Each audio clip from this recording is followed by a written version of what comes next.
आज हम बात करेंगे अंजना सिंह के बारे में।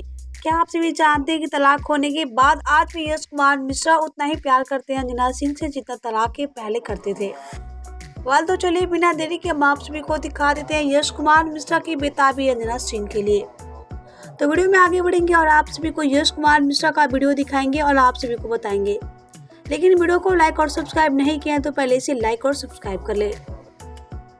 मुसाफिर हूँ यारों, ना घर है ना ठिकाना, मुझे चलते जाना है, बस चलते जाना है। मुसाफिर तो हूँ, हाँ घर ठिकाना है, पर वाकई मुसाफिर हूँ। घर पे पूजा है, पूजा चल रही है रुद्राभिषेक, और कल सुबह से मेरी शूटिंग अयोध्या में है। सो देखिए, मैं पूजा में से आधी पूजा छोड़ करके निकलना पड़ा। भगवान भोलेनाथ से माफ़ी मांग के निकला हूँ। सो यही है एक कलाकार की ज़िंदगी, जिसमें कुछ पर्सनल नहीं होता है। सब कुछ होता है सिनेमा के लिए, सब कुछ होता है जनता जनार्दन के लिए।